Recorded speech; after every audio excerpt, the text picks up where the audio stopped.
Welcome. Lovely to be with you. And to be. Being is.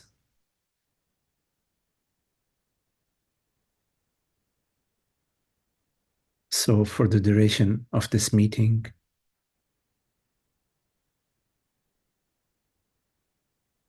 we invite ourselves to suspend the past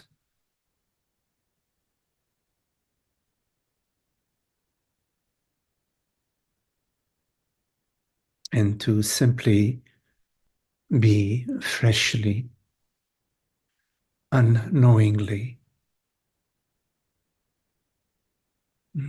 a complete availability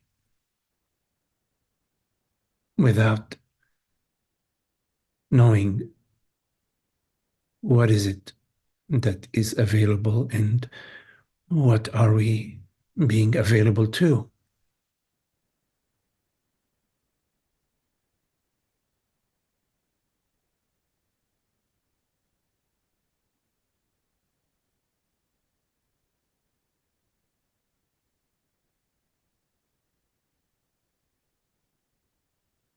So that this moment is not a slice in time,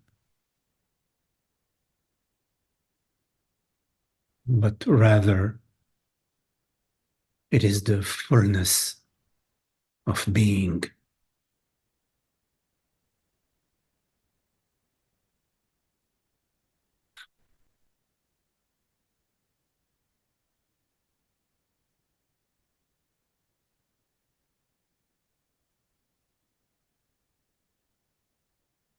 When there is no separate anyone doing anything,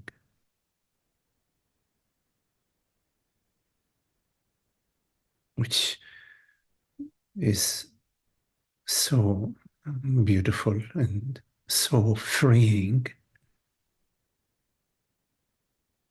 from the me illusion.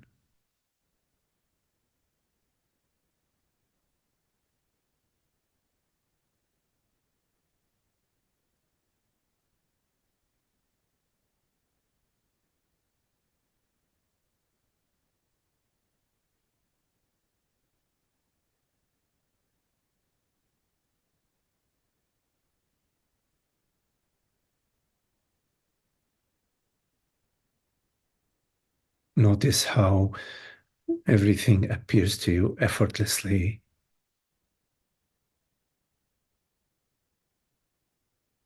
A bodily sensation, a thought,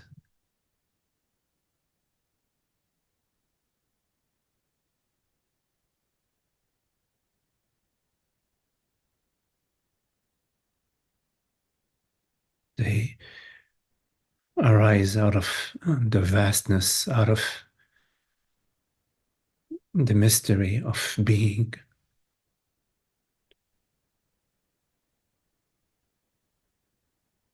They arise in awareness.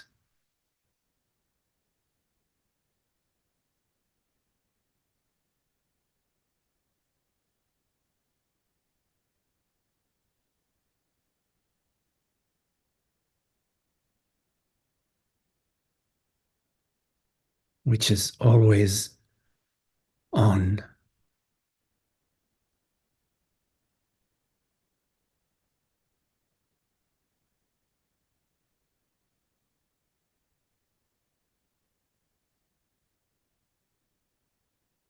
And is unaffected, untouched, unaltered by whatever is appearing on the screen.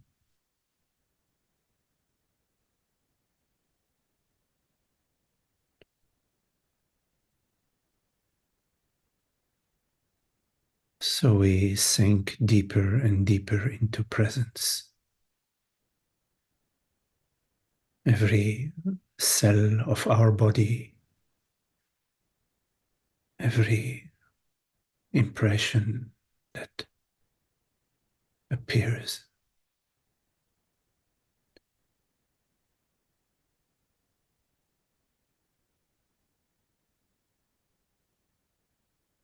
is invited to this still, silent, alive vastness, beingness.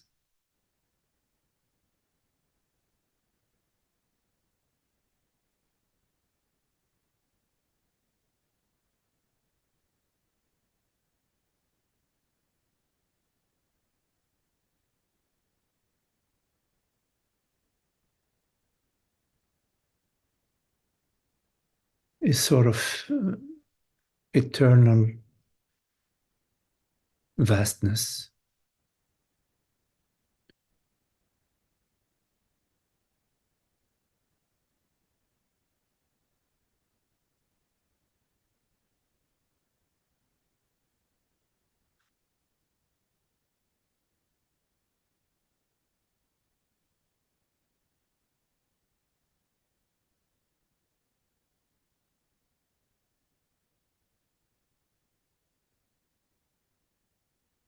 and no one is trying to achieve anything,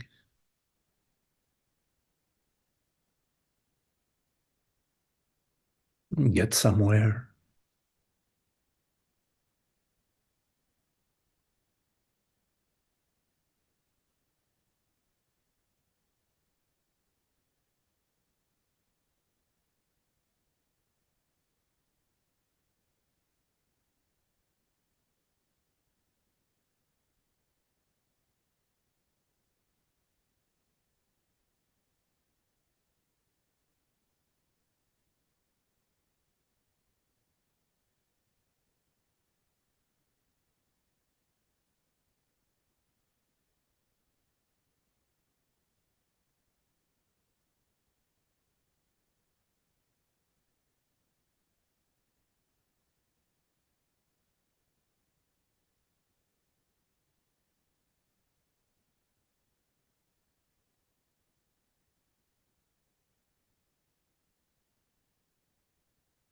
In presence and as presence, there is clarity,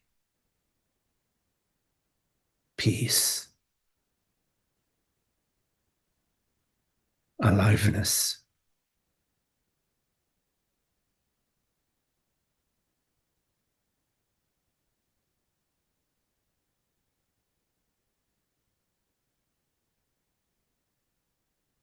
No complication.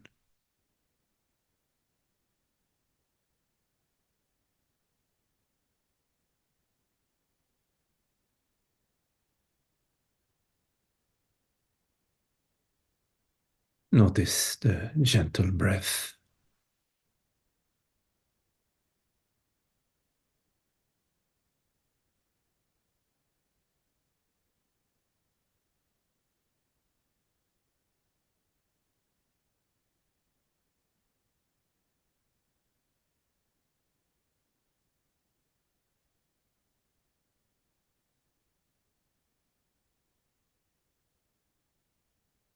a gentle movement appearing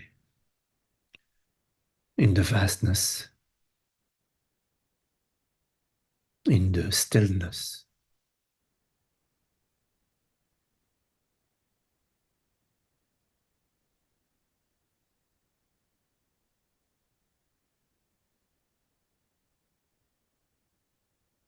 This still presence.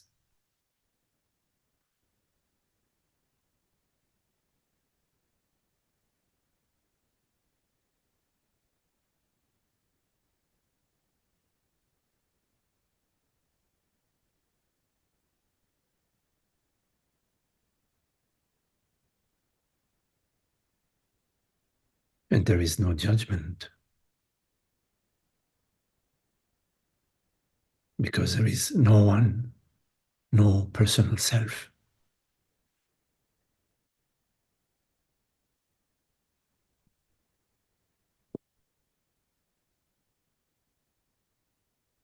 with a personal purpose.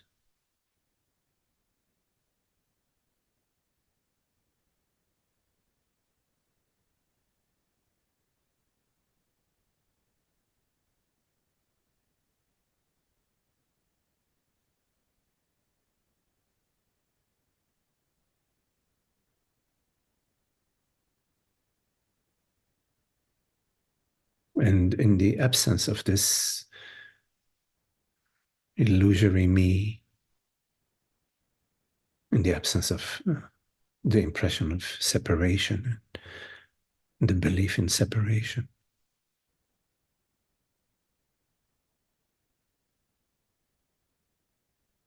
everything is myself.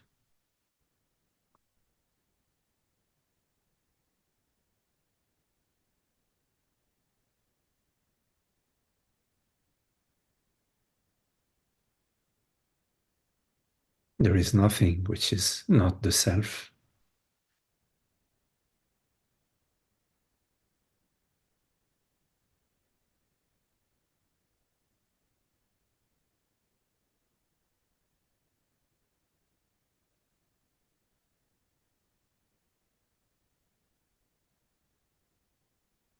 So there is no opposition.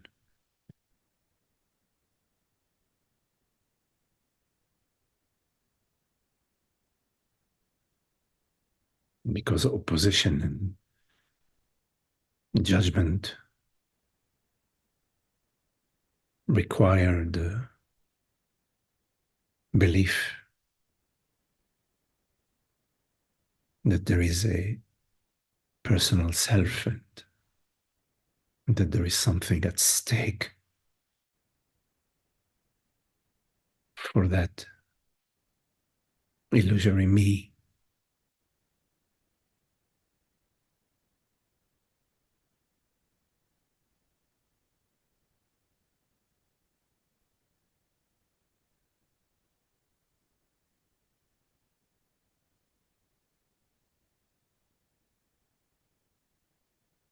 So we defend, we struggle, we object just to maintain the me narrative,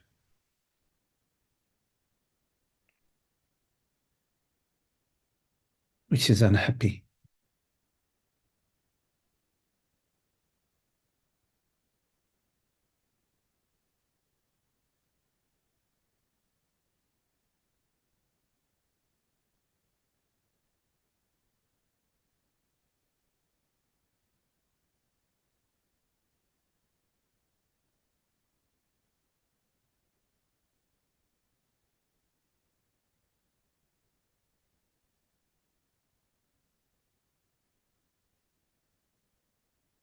It's an old habit.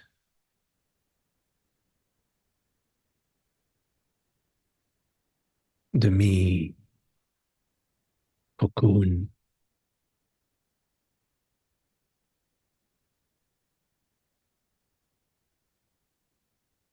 a belief structure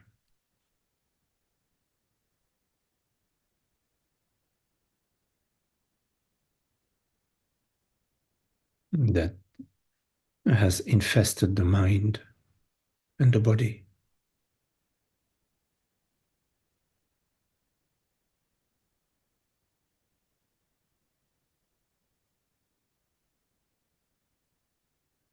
But here we are, this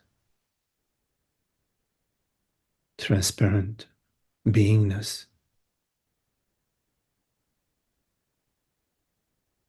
the certainty of being, the certainty of awareness.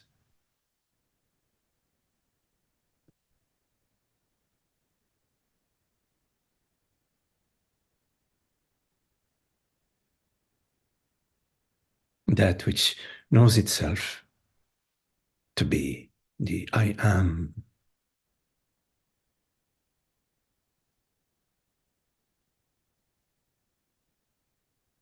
without knowing itself to be something or somebody.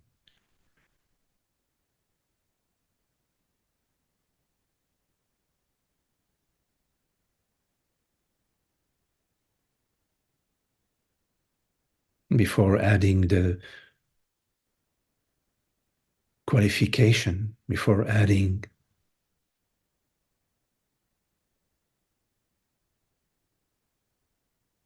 the definition. I am is undefined,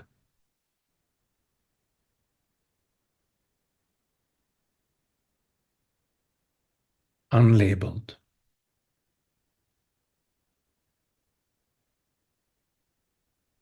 not in time and space, not time bound.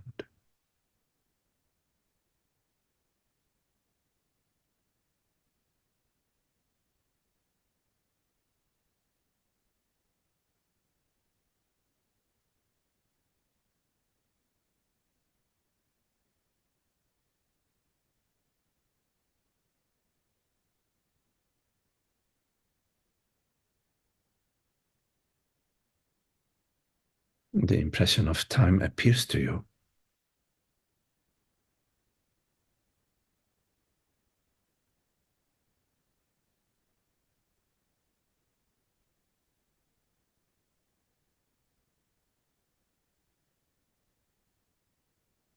The belief and the feeling that you are somebody appears to you.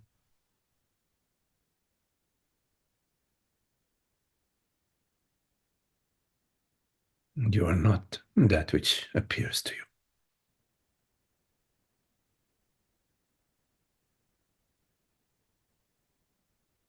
You are not defined by any mind narrative, although at times we play the game of identification.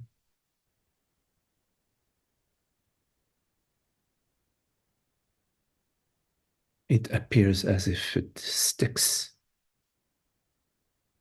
but it does not stick. It needs constant maintenance, constant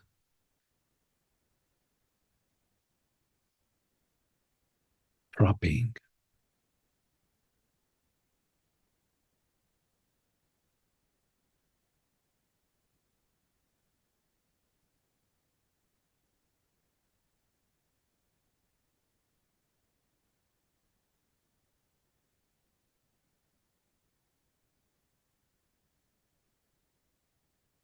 When you are judging, you are running away,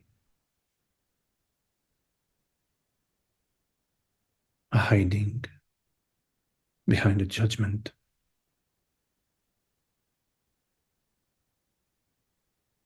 There is fear in the background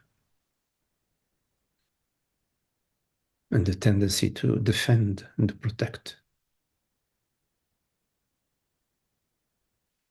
What is it that we're defending and protecting?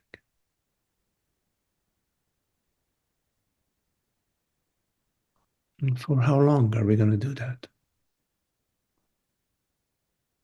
This exhausting activity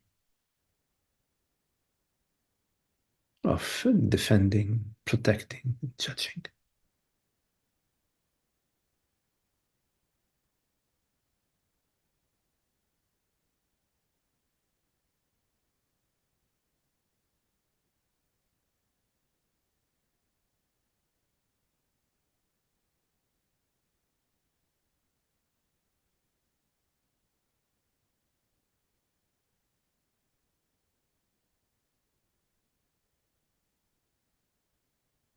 The glimpse into the transparency of being and the reality of being is always available to us.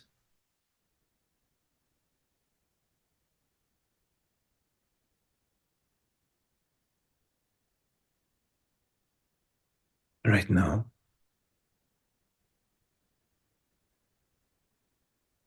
what is it that is?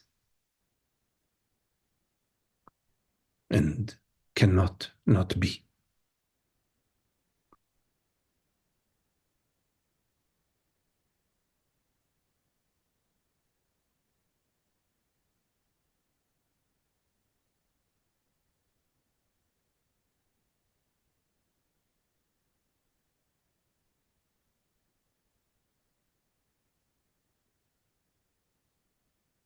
The aroma from the burning stick of incense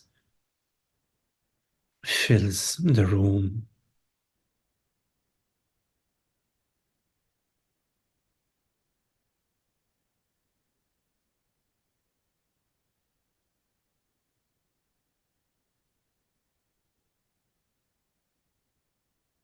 The perfume evokes serenity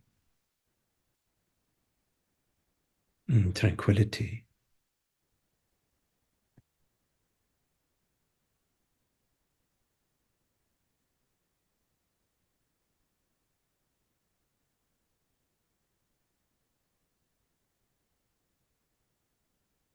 Does the serenity arise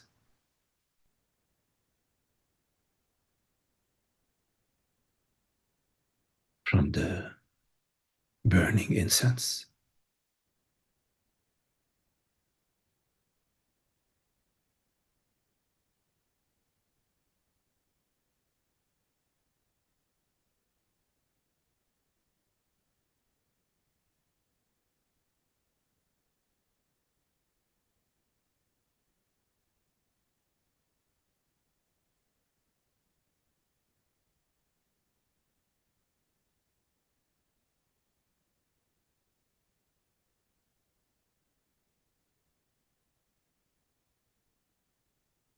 That's your Zen koan.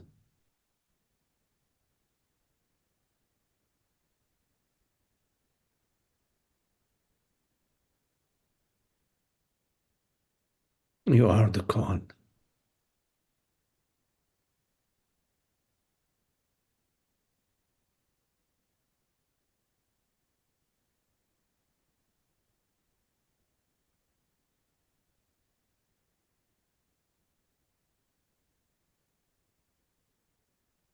That which is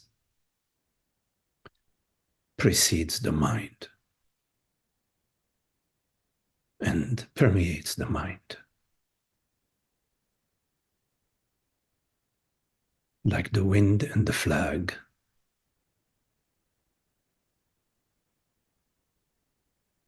which is moving.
So if you have any questions, anything that you would like to explore,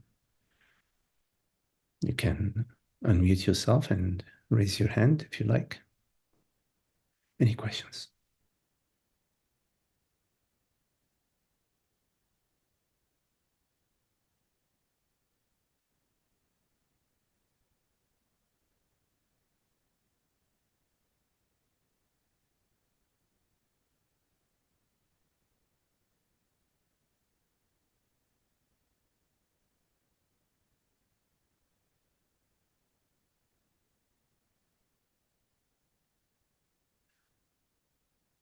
Hello, Sudha. Thank you so much, Magdi, for this meditation. It was beautiful.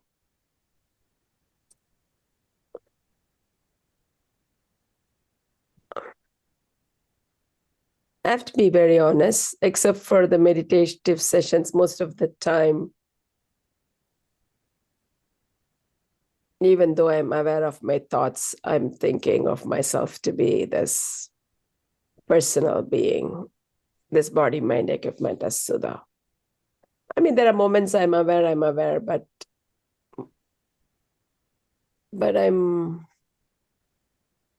at the same time, I'm also aware everything I know about myself as whatever in this as limited being is not really true. And so that brings me to this question. As this body, mind, equipment, as Sudha, whatever I used to believe in as goals in life or things I wanted to do, none of them seem relevant or important as they used to be. I'm not talking about basic things like taking care of your physical health and mental health. I'm talking about anything beyond that. So then I seem to feel a sense of loss of purpose.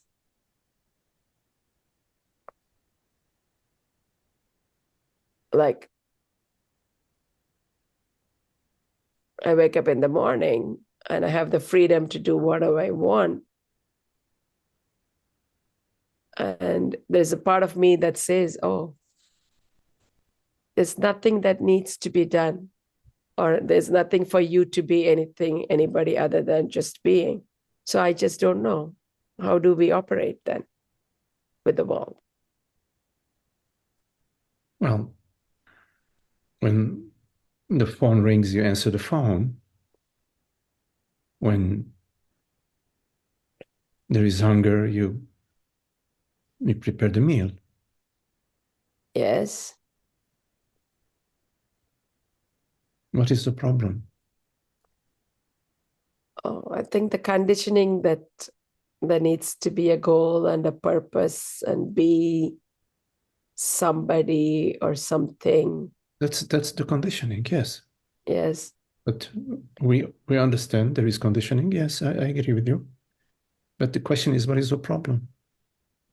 Your I experience, don't know. okay, I don't feel there is no goal. Okay, okay.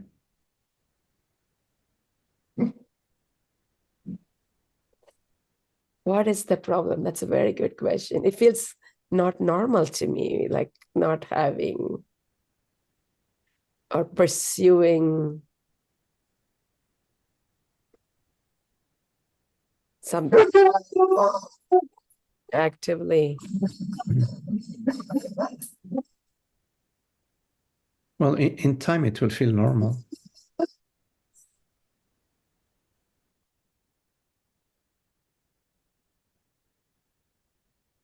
It may not feel normal for a while because you're habituated to a certain way of thinking and feeling, and there is a new way that's appearing to you, and it appears not normal. Yeah, I agree with you because of the habit.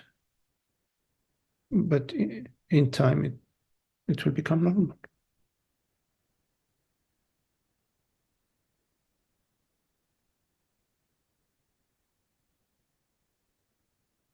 Because you're available to it. You're available to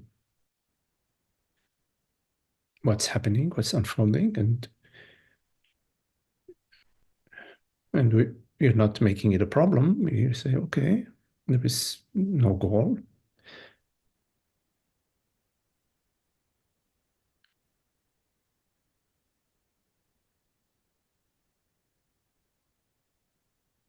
And something may inspire you. You may feel, okay, look, I want to, I don't know, learn to play the guitar. I want to go to San Francisco, whatever. Something may appear to you, and if you can do it, you go, you explore that. Life is going on.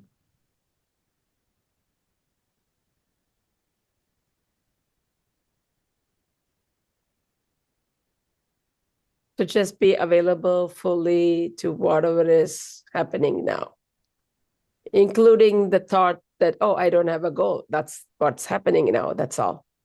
Then is that the way to look at it?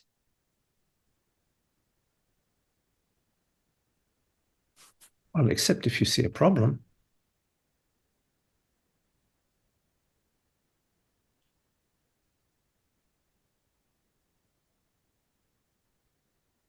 I won't call, I don't know what problem really means. To me, it's just, maybe as you said, it's newer to live like this, maybe needing to get used to, but I wouldn't call it a problem, but definitely doesn't feel normal is the only way I can think of or put in words. That's all. It just seems like suddenly there is freedom. I'm loving the freedom aspect of it. You see, you understand that the body mind is conditioned, right? Yes. And that conditioning means habituation. Yes. Habitual way of thinking, habitual way of feeling, habitual way of perceiving. So that you understand. So, and you also understand that habit has a repetitive aspect. I would almost say addictive aspect to it, in some cases. So when there is something new, I mean, like there is a relaxation of some of the habits, okay? This is a certain relaxation. Something comes to fill that space. Something comes and says, oh, for example, like, what is going on? Where are my goals? What's happening? Where are my goals? What is happening? Maybe a new thought may arise that, oh, I should find my new goals. That also may be happening. That also may appear to you. But all of that is appearing to you. I don't want to, not saying it in a negative way, but it's body mind stuff, body mind activities. I don't mean to denigrate it or to, but just to point out that it's, and it's going to be, you don't know what's around the corner. I mean, you don't know what next year, what new thoughts and perceptions and new. The thing is, consciousness is not very much interested in goals. Okay, the goal aspect has a personal protective aspect, a personal seeking aspect, a personal maintaining aspect, you see. But as the understanding about consciousness reveals itself to itself, you have no choice. You will find that you are in a place where, goodness, what happened to me a year ago, I used to have this goal and that goal, and I was planning this and planning that. And now it seems to be less and less, almost like there are no goals. And in fact, it could be that it's an alignment of consciousness aligning itself with itself, and the mind sort of raising an objection. Excuse me, Your Honor, she is without goal, and we need to examine that. Ms. Suda, can you please tell us your goals? Oh, you don't have any. You see, Your Honor, she doesn't have any goals. You see, so it's the mind trying to, I guess, maintain itself by creating something that it needs to do. There is something that the personal impression I need to do, or I need to review, or I need to fix, etc. And so I think that you can allow all of that to be, because it's happening, it's unfolding. You allow it to be with the recognition. You recognize it. You see. So there's an understanding about it, you see. Oops, I lost, I'm not hearing you. Sorry. I unintentionally muted myself. I definitely am seeing it. That's the good part. It's not like I'm pulled into it fully like it used to be before. Like, I definitely am seeing it is happening, and it is, moment I know I'm seeing it's happening, I know it's happening. It's not me, right? It's happening. So it becomes an event, whatever, Right. cosmic event that's happening. Right. It's not happening to me, right? It's just a movement, a flow, is the dance of Shiva is an internal It's going weather. on. Yes. That's a key thing, that it's not happening to me. So there's no fire that you need to run to extinguish, you see. And more you become more and more familiar with that relaxed recognition. The recognition becomes more and more relaxed, you see. And you find yourself more and more not knowing, sort of, not like a blank state, no, but not knowing, but the aliveness is there. The aliveness is the aliveness of being, not the aliveness of necessarily mind activity, which is okay. Mind activity is okay. It's part of the show, but it's the aliveness of being, the aliveness of presence, the aliveness of understanding, the aliveness of peace, the aliveness of love.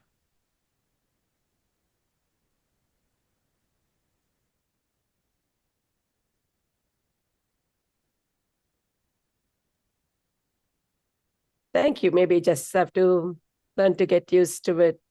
Thank you. Yes. Thank you. Okay, Sudha, nice chatting with you.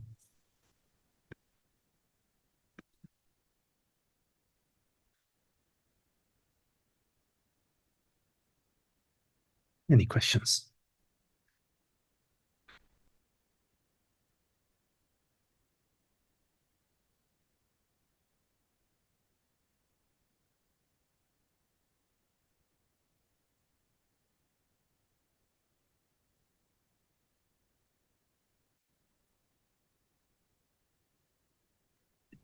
Hello, Magdi.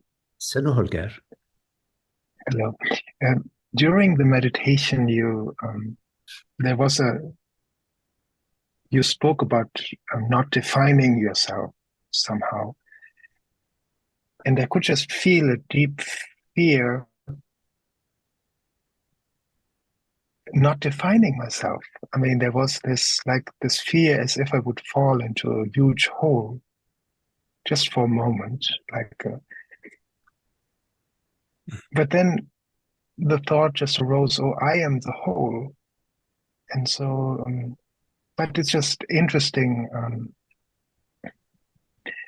to see how, there is still this hunger always to hold on to defining myself.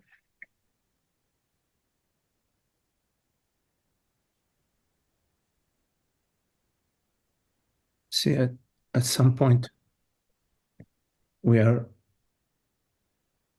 on board. We are willing to fall in the hole. We actually jump in the hole.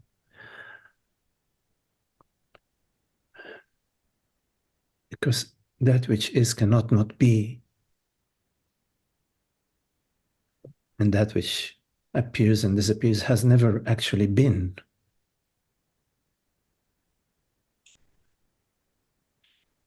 I remember, years ago,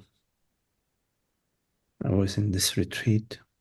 It was in the evening, maybe day 5 or day 6, towards the end of the retreat, a silent retreat. The sitting usually ended around 8 p.m., but I decided I'm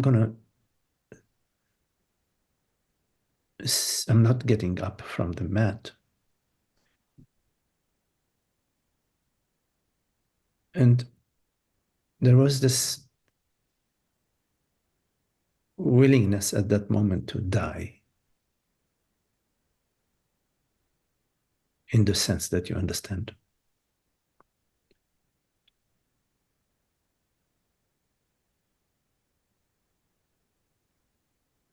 At some moment we're willing to die. And we must die. We must die. In order to be truly born, we have to die. The only real death is the death of the me illusion, the complete death of it. So yes, you recognize the illusion, the me illusion. You know that which is cannot not be. So yes, I'm on board for jumping in the hole. The fear tries to maintain I am the body, I am somebody, I am an organism, an existing self, some holding on to something in the body, in the fear of in the body, sensation. And this sensation is, it seems to be a big obstacle, but it's not. It's not a big obstacle. It's a paper tiger, dragon, a paper dragon.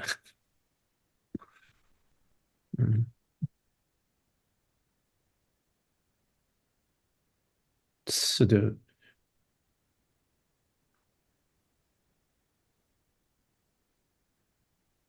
there is an inner courage which comes from the glimpse about the self, but about reality. It's yours. This inner courage is yours. It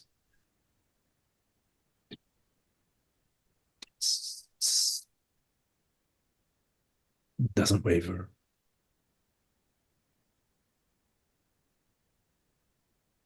Thank you. It doesn't play games.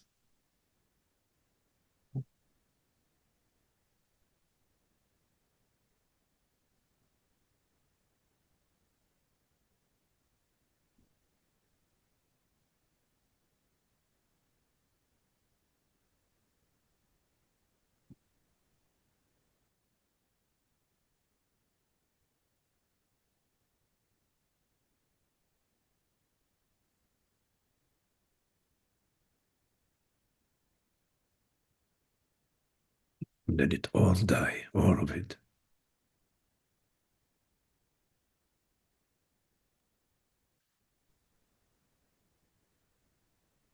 It's dead already.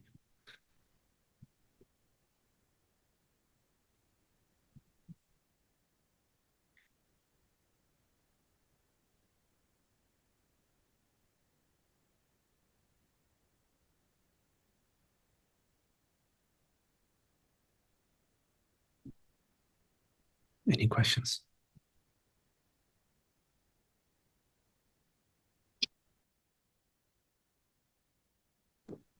Magdi, I have a question. Yes. Hello, Frank. Hi, Magdi. Yeah, I'm driving, so I can't. I'm not going to mute. I'm not going to whatever, unvideo me if you know what I mean. Anyway, so I wanted to ask you something about what you said just a few seconds ago, that anything that comes and goes never was. But yet you and I had a conversation recently about objects, and I thought I said that objects were illusion. That was my understanding. And you said no. Why? You said objects are not illusion. They have this. Their reality is the awareness, right? I forget how you put it, but it seems like contradictory to what you said just a little while ago. Mm-hmm. Can you talk about that?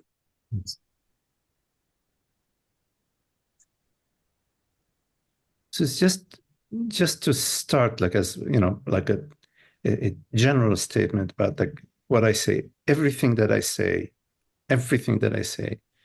you can take with a big grain of salt. Okay, it's all falsehood. Just want to say that. Don't believe anything that I say. They're words.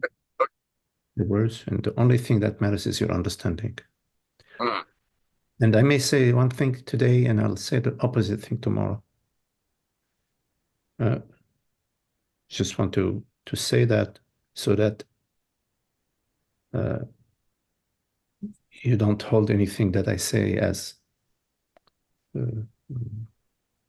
sacred.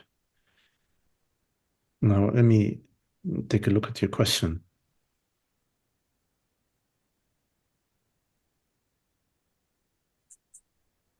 Do you want me to say what my question was? No, I got it. Okay, good. Everything that appears and disappears never was, never is, has never been, and will never be. And at the same time, that we cannot say that form is not real. Form is real. Yes, I have said that, and let me speak about it here, that there is a tendency in the philosophy to basically rule out form, to say that materialism, material matter, the universe, worlds do not exist. They have no reality. They're all illusion. And that which is real is mind. That would be a certain view. And there is another position which says that mind is the illusion. The only thing that is real is matter. In other words, there is a debate between whether matter is real or whether mind is real. Is there a reality called a mountain on its own, or is the reality of the mountain my mind? You know, my perception. And there is a debate around that. But the glimpse in reality, in truth, is the glimpse in consciousness. The glimpse reveals that there is only one reality, which is the reality of consciousness. That both world and mind, their reality is consciousness.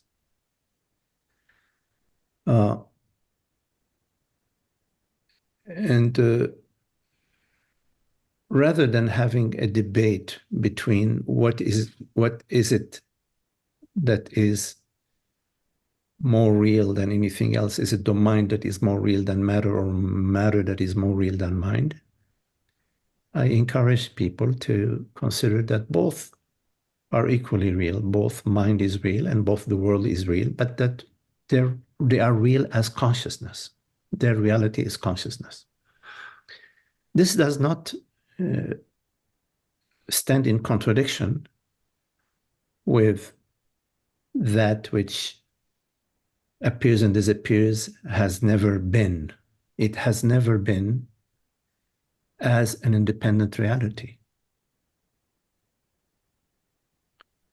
That which appears and disappears has no independent reality. It has never been.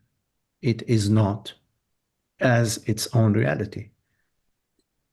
But it is as consciousness.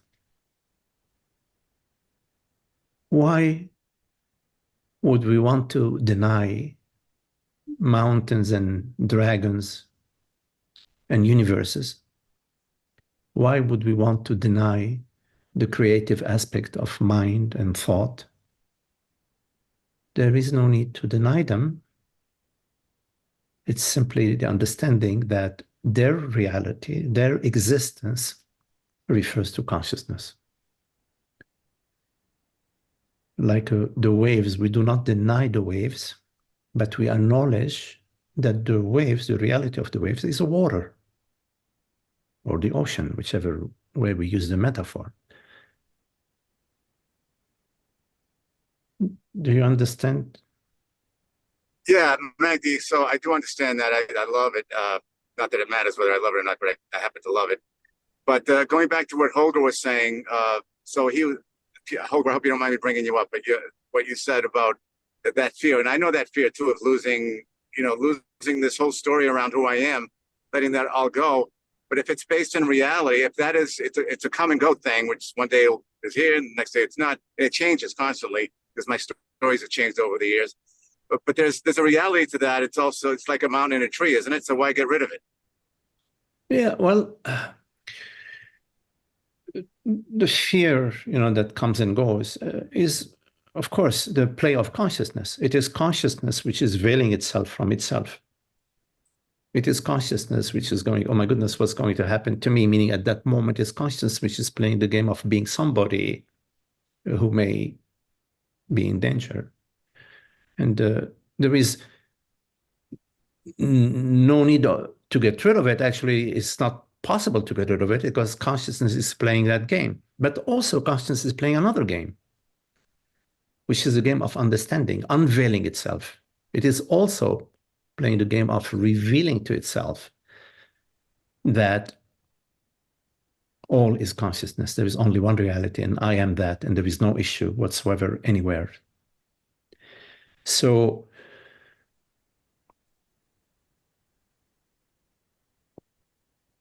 consciousness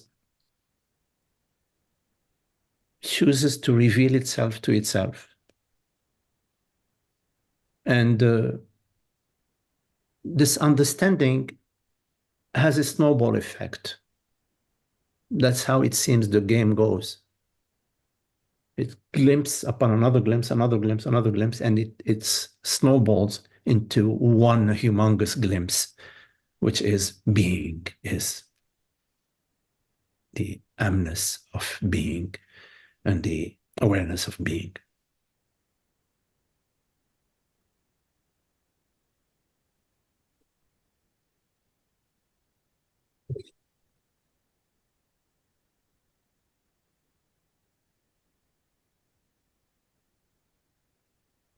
That story of like who we think we are is like just something else that we're aware of. As awareness is aware of these stories, just like it's aware of a mountain and a river and a stream. And ultimately they are all consciousness, because they're it's the whole thing about manifestation that I still get very confused about, because it's like I've heard over and over that manifestation only seems to be, it really isn't. It's just something. It's like a mirage. A mirage appears to be something. There's a name for it. It looks like something, right? It looks like something. There's a name for it, mirage, but it's nothing. So is manifestation creation, mountains, rivers, streams, etc., and an identity based around a non-existing separate self? Are those all the same types of? Is that creation that seems to be there, but not like a mirage? Mm-hmm.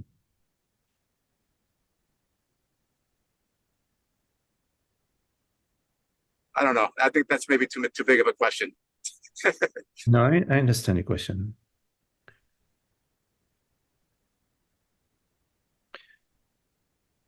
There's only one thing you can be certain of.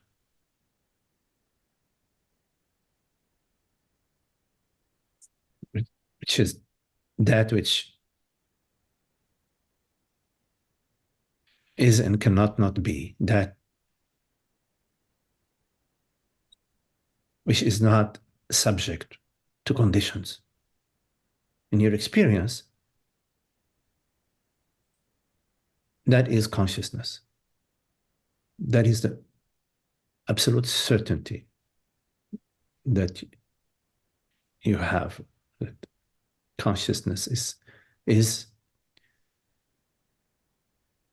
knows it is aware that it is.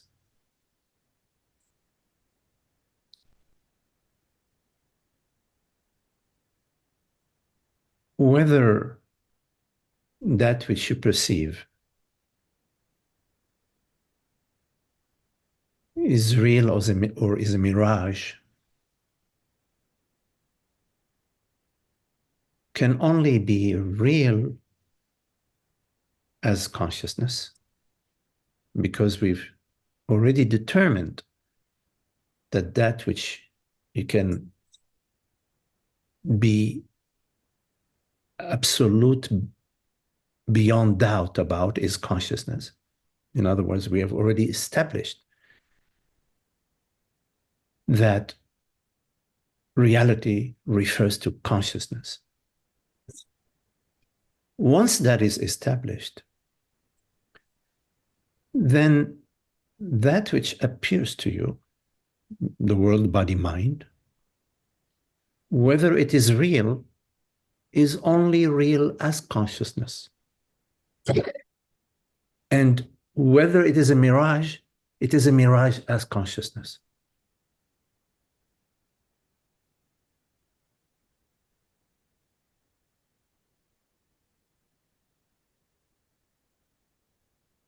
They're not opposite. The reality of the world, body, mind, or the mirage of the world, body, mind. This is not a debate. It's a seeming debate. It's a make-believe debate. Once you understand that consciousness is real and there is no other reality outside of consciousness, then that debate becomes a moot debate.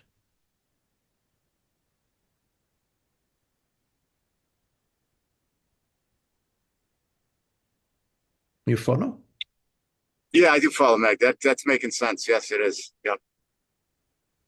I don't know if it answers all my questions around this, but I can't even think of what the question is right now, but other than what I asked you. But no, it's good. It's opening me up to, and it's making sense to me.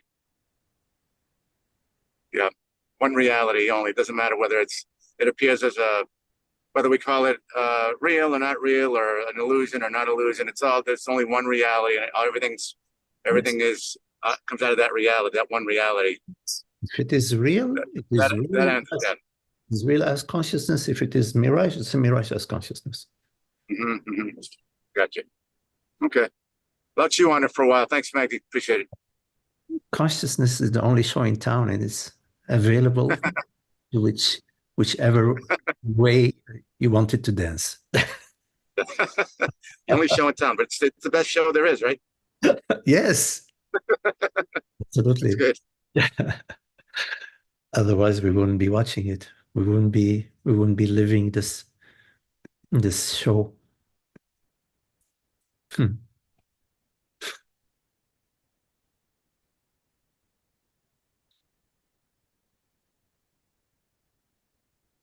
It's amusing to us. It's our amusement.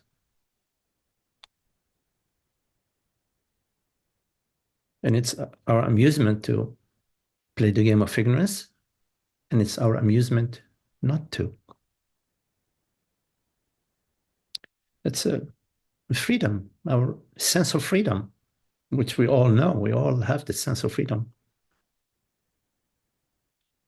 There are people who sacrifice their life, the life of their families for the freedom, and for that freedom.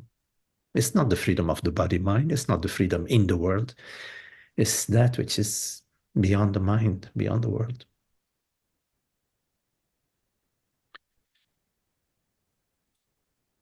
Any questions?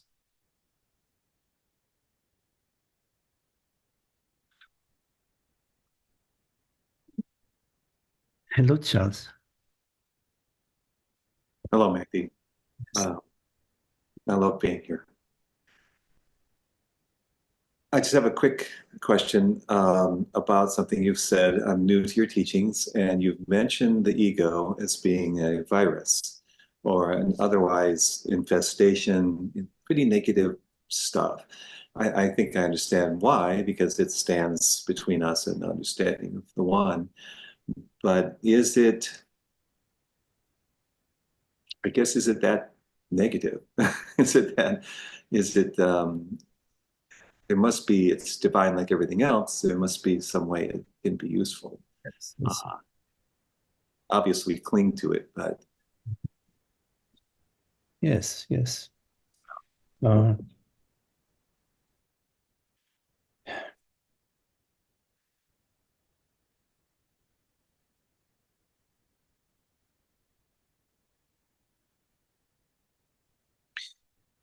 mean, that's what's going on, you know. We identify ourselves with the body-mind, with our family, our tribe, our nation, our religion. That's what's going on. We do that. We know that. And we also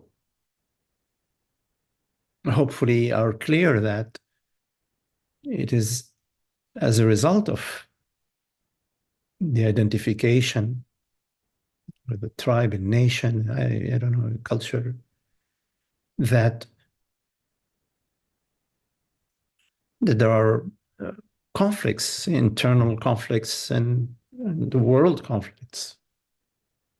There is an understanding about that that comes with maturity. Yes, it is all God's play. Right? Absolutely. And yet, when you drive by the sewage plant, it doesn't smell very pleasant. And although it is, yes, all perfect as it is, we should be careful not to dismiss the unpleasantness as being pleasant. It is unpleasant. It's so simple. We don't like wars and fighting and conflict and jealousy and judgments and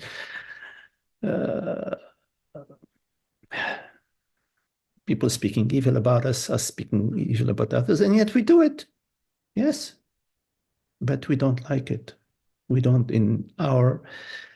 when we are in the me structure, what I refer to as the me virus, the virus in the mind, we don't realize that we are miserable. It's as if we become habituated to the misery that we don't even notice it. But at some point, there is an aha, a glimpse into, holy Mongolia, I'm doing this.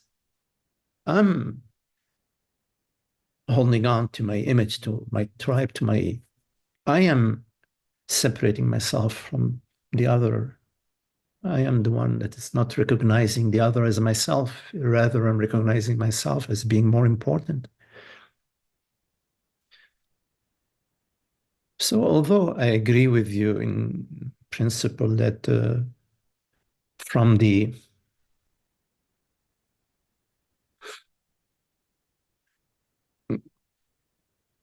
conceptual way of speaking about it,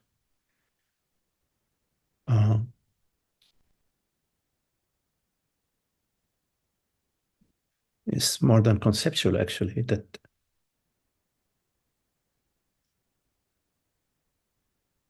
what I call the virus, the sense of identification, is divine in that it is God's play, because it is consciousness veiling itself from itself. And who can argue with that? If consciousness chooses to veil itself from itself, I bow to it. You say, okay, but I also understand. I also understand that, that is the card, the suffering card. That is the card of separation, where you are better than me or not better than me, and I like this about you and I don't like that about you. I recognize there is understanding. So understanding is very important. The understanding about consciousness, about the mind, about being is very important. It's also a gift from consciousness, this understanding. So I don't know whether I really addressed your question, but I understand what you are saying, but I hope you understand what I'm saying. I do. I just wonder if it's as urgent to eradicate the virus as it seems. Okay. It's called a virus. I have a family, children and friends who are so passionate and so pained by my not joining their causes, which are very just and very right. And I don't think they're going to want to, in fact, I know they don't want to hear that this is all an illusion and that we're all safe and happy. And so I have to use this ego to find some way to transmit this knowledge. And maybe that's just presence. I don't know. Yeah. As long as you are sincere to yourself every moment, which is at the best you can, the best way you can, and to see yourself when you have an agenda, when you are thinking that you are better than the others. I'm not saying that you are anyway. I'm just speaking theoretically.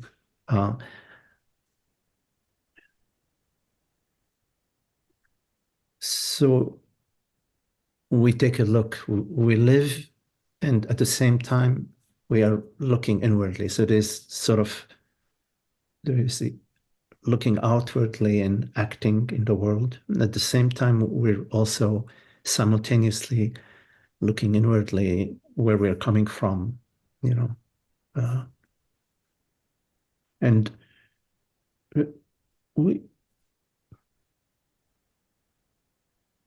we don't need to let go of identification. I mean, when people ask me, what's your name? I say, Magdi. Where are you born? I say, okay, I'm born in Lebanon. I have so many brothers, blah, blah, blah. No, of course. Of course. That is how the body-mind is and how we refer to the body-mind. It's not to be dismissed. But in terms of being an ego, it's a little bit different.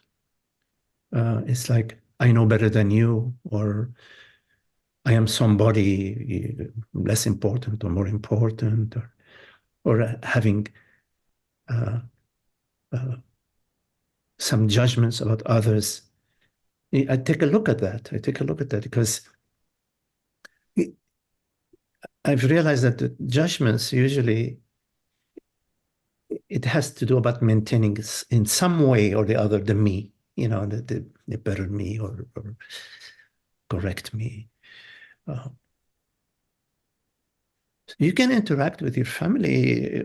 We are all very different.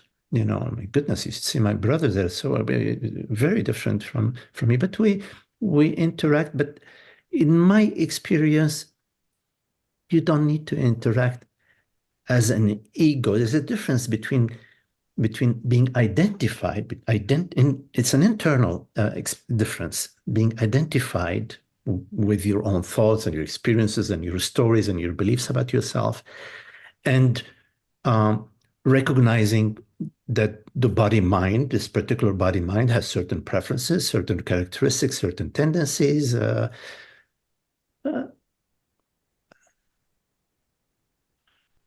So at the body-mind level, we navigate, there are some places where you feel more comfortable, certain relationships you like to, you prefer to have, certain friends that you resonate with more than others.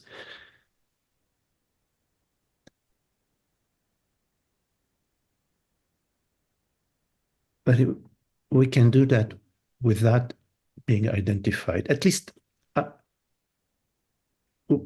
we can explore that, explore the possibility of being different and having different opinions and different views, and at the same time not being identified. It's an interesting exploration. It may be challenging at times, I don't know.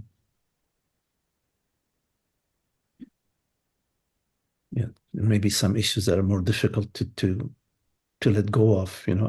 I know that I have some more difficult to let go of than others. But my interest is not in maintaining the sense of separation within myself and in the world. Sometimes I fail at it, sometimes I fail less at it. But overall, there's a lot of failures.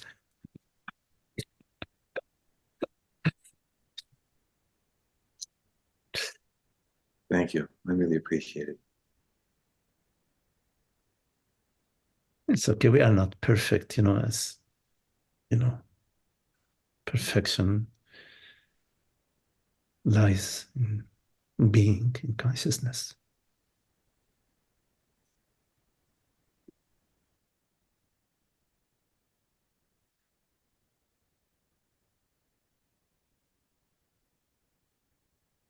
Any questions?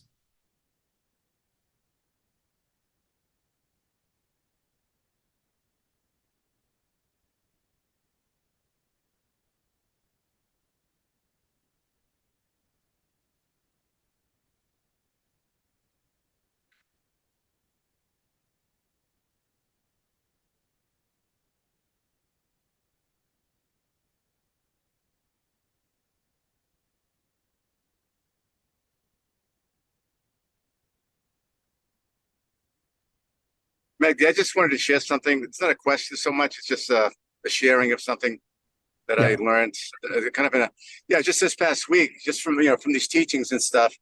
I realized that I was planning out my entire future in such a narrow way. Like somehow I had it in my head that I had to move to a certain place after my mom passes away. This is where I'm going to go. And and it came to me that that's body mind. That's mind. That's not me. That's not the cell. That's not consciousness.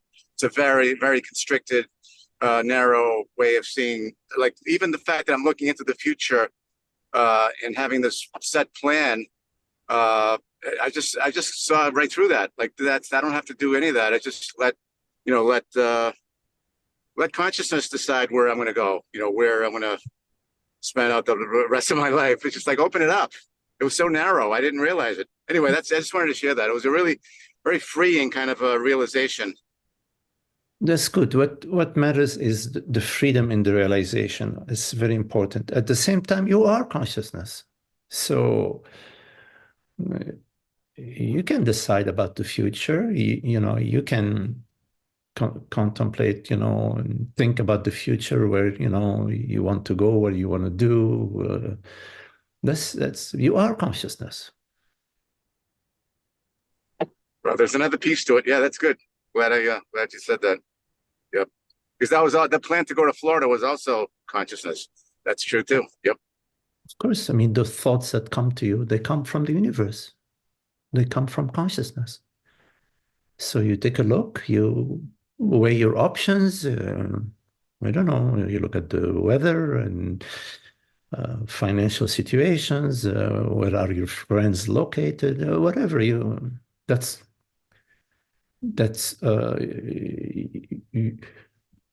have to be engaged in the Maya, in the game, whatever, the Lila, the creation is yours to. You are consciousness, yours to explore, to experiment with.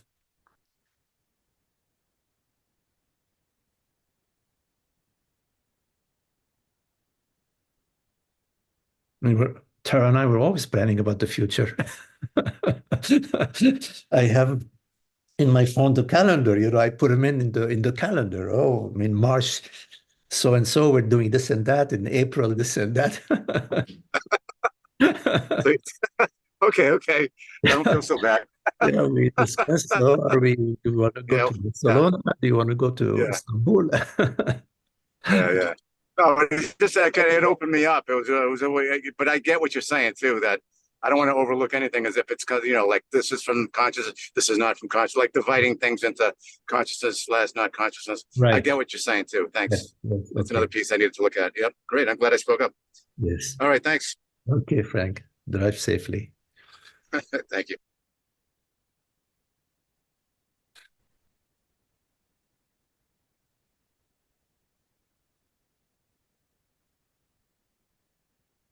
Any questions?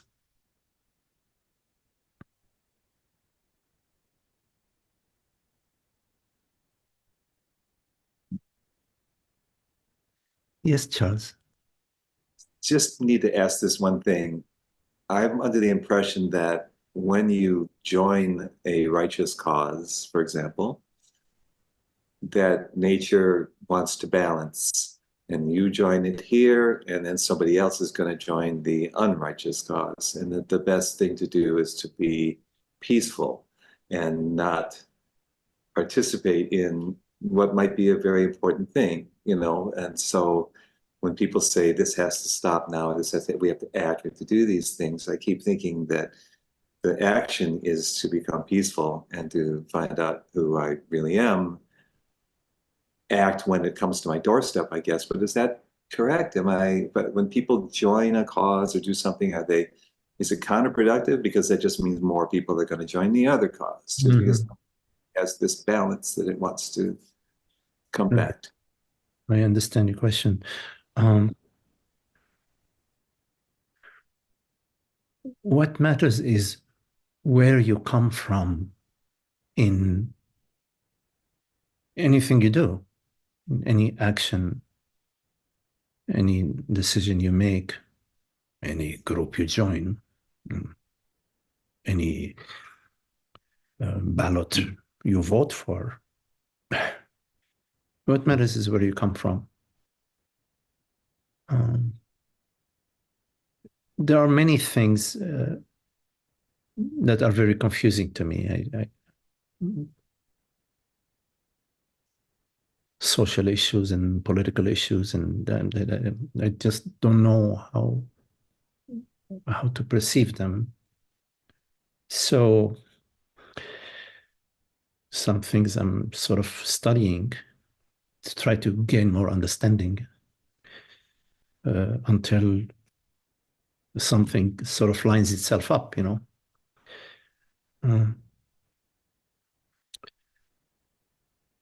But what you're saying is that if you join cause A, then somebody's to balance it out there's going to be an opposing. So therefore, there is no need for me to join any cause, because what's the point if I join this cause? I'm only feeding the opposing, the opposing cause. Yeah, I understand that. It makes sense to me.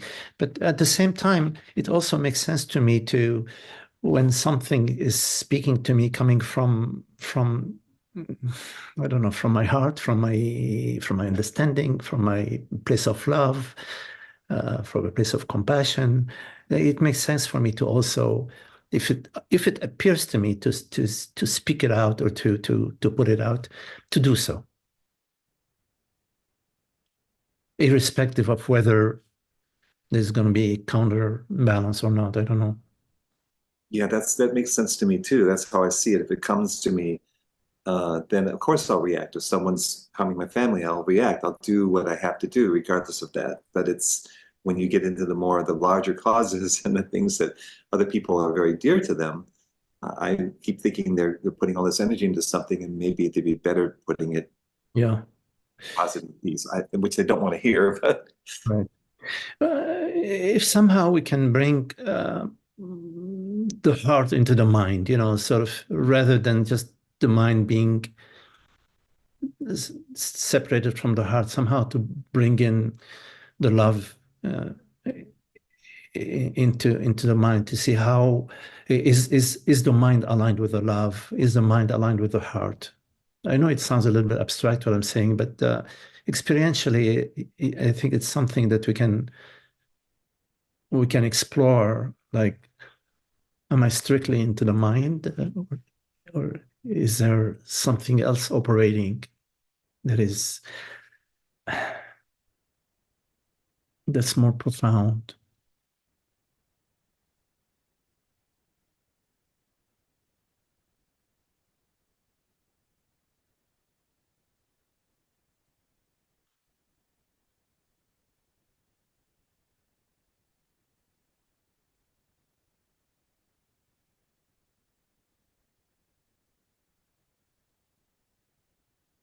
Because we're all one. I mean,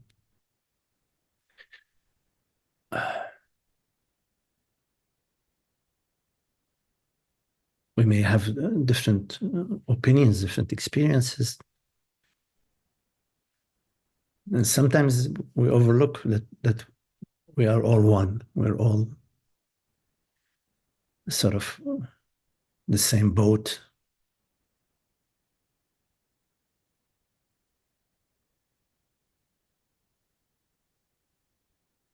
Sometimes we are holding on to our point of views out of fear, and also out of tradition, maybe just conditioning, which somehow we're not willing, or we haven't looked at.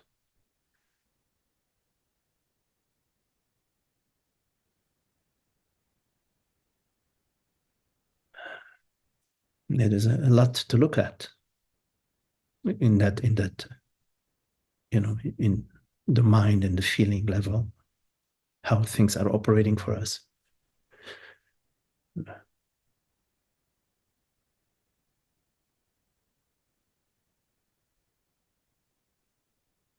But what's important is to be willing to listen, to sort of not to be so rigid around my views.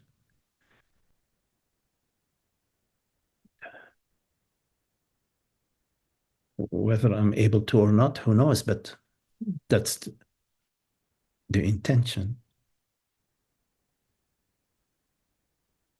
To know deep down that the other is myself. Yes. And sometimes it's not possible to communicate in spite of being the same consciousness. Sometimes that's how it is. And sometimes I'm not able to hear it or listen.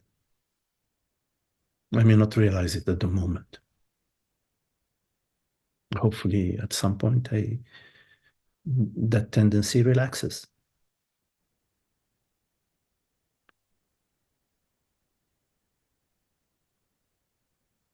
It's alive, it's alive. We are this aliveness. And so it's really beautiful that there is this aliveness, because it's not rigid. It doesn't have to always be repeating the past. No, we don't know what's around the corner. You see?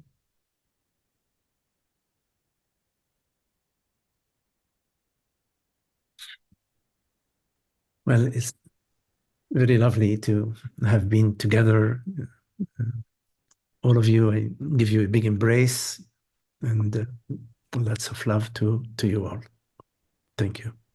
thank you, Magdi. Thanks, Magdi. Thank you, Magdi. Thank you, Magdi. Oh, Very by the way, nice. people who are interested in the copy of the video and don't have their email address, you can share your email address in the chat box with Holger. And Holger can send you the recording in case any of you are interested. Okay. Namaste. Namaste. Thank you, Magdi. Thank you, everybody, for your questions. Oh, Nathan. Yes. Hi, Nathan. Hi there. I was a bit late. See I you. didn't realize the clock moved. They're always on. Yes, I know, right? There was that whole thing about now we have to change the time on all the clocks, you know. Oh my goodness. Okay, lovely to see you. Okay. Bye-bye. Bye. Thank you so much. Thank you, Jackie.